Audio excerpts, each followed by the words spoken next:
Bonsoir Guy Bedos. Bonsoir. Merci beaucoup d'être sur le plateau de BFM TV. C'est un plaisir de vous recevoir. Pour moi d'y être. De toute façon, je regarde beaucoup votre chaîne. C'est un plaisir. Je suis pas seul. Ma femme doit nous regarder. Alors on salue votre femme. Salut Joe. À tout à l'heure. Vous êtes évidemment l'humoriste qu'on connaît, qui a vraiment marqué toutes ces années. Vous êtes acteur, vous êtes scénariste, vous écrivez des livres, vous en prévoyez quelques-uns. Et puis vous aviez envie de parler de l'Algérie, parce que c'est un pays qui vous tient à cœur. Vous y avez vécu, voilà, votre enfance pendant la guerre d'Algérie. Ça vous a beaucoup marqué. Il y a beaucoup de choses dans votre itinéraire personnel qui sont déterminées par ce rapport à la guerre, à la colonisation. Alors quand François Hollande y va, François Hollande que vous avez soutenu pendant l'élection présidentielle. Oui.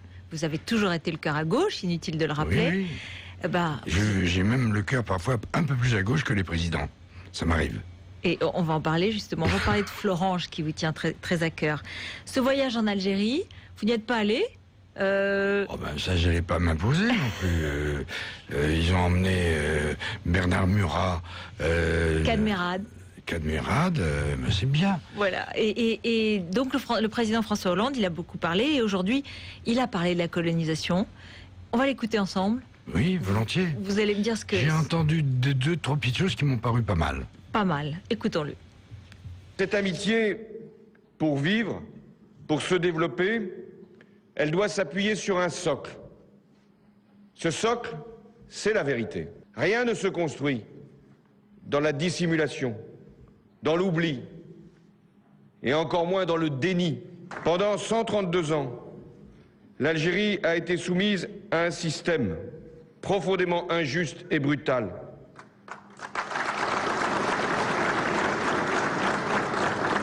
Ce système a un nom, c'est la colonisation. Et je reconnais ici les souffrances que la colonisation a infligées au peuple algérien. Nous avons ce devoir de vérité sur la violence, sur les injustices, sur les massacres, sur la torture. Voilà, les phrases de François Hollande, c'est les mots justes, c'est assez, c'est pas assez. À chaque fois, vous savez, on analyse au trébuchet chaque mot de président. Non, mais il a quand même parlé de la colonisation, de la souffrance, etc. Peut-être que c'est une faute de ma part, mais je me souviens pas avoir entendu un président prononcer ces mots-là en Algérie. Et c'est pas mal.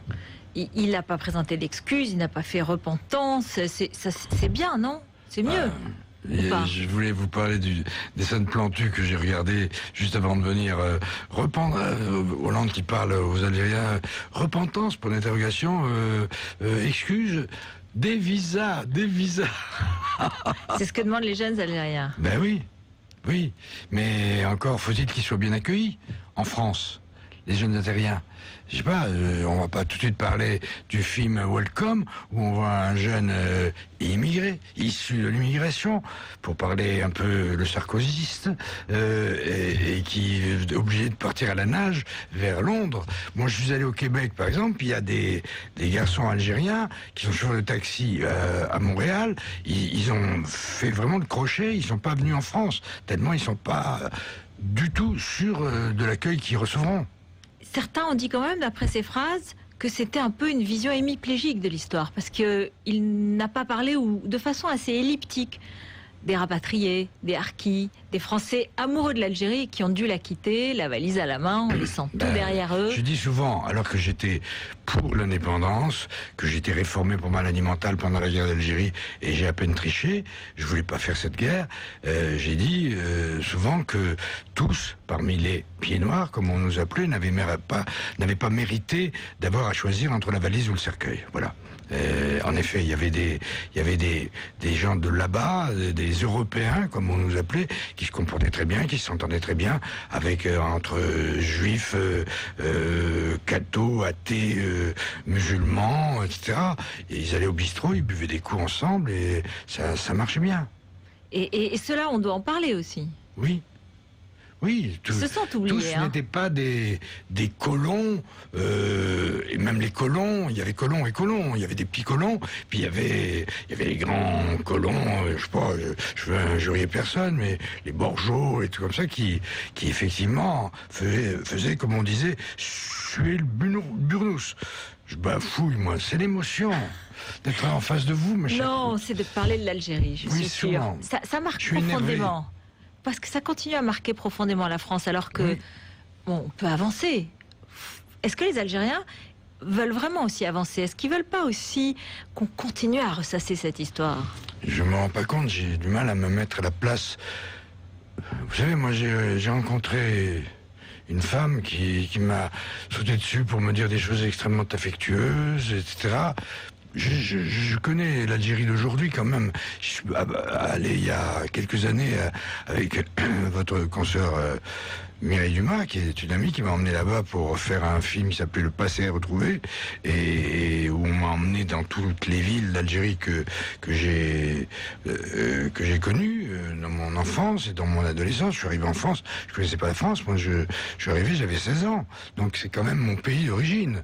Si je suis en Corse maintenant, c'est parce que c'est mon Algérie de rechange. Elle ressemble à la Kabylie. Bon, il y a tout ça.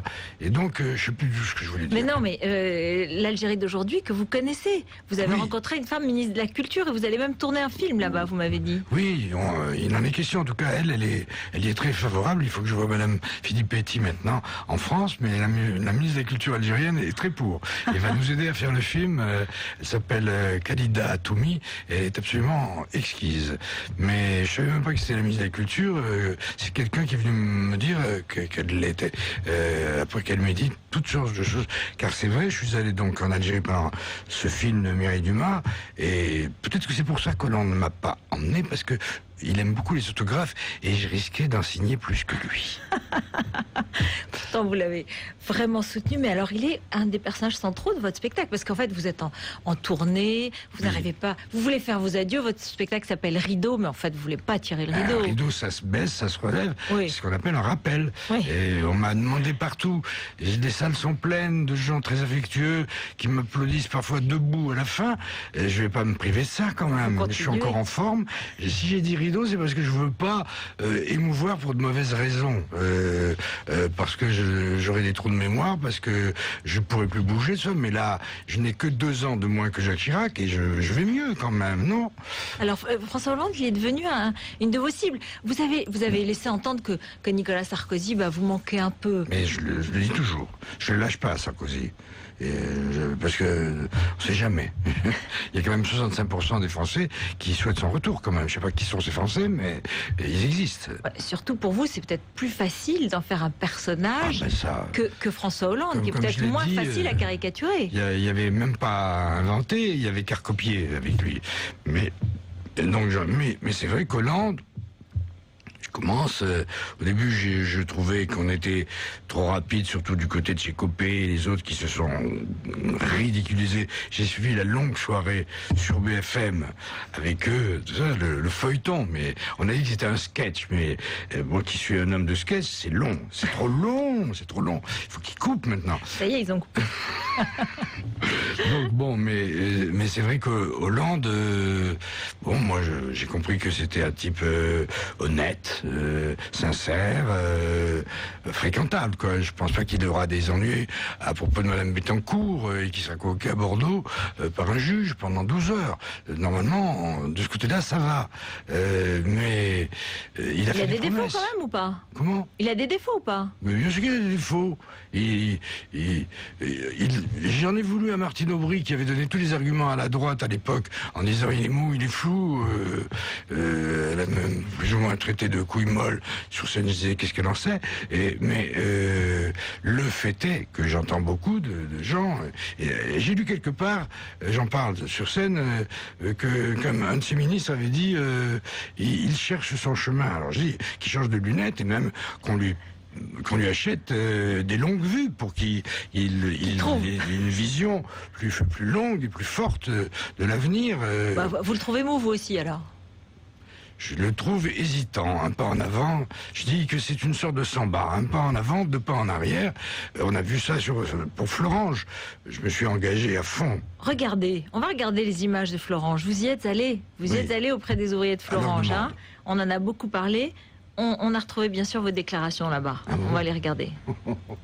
Le pire serait que tout ça se passe dans l'indifférence générale. Le vrai problème, qui est justement ces gens qui travaillent, qui veulent travailler, qui veulent continuer à travailler, et qui ont des familles, etc., et qui sont zappés littéralement par le système, eh ben, si on peut servir à ça, nous, modestement, eh ben,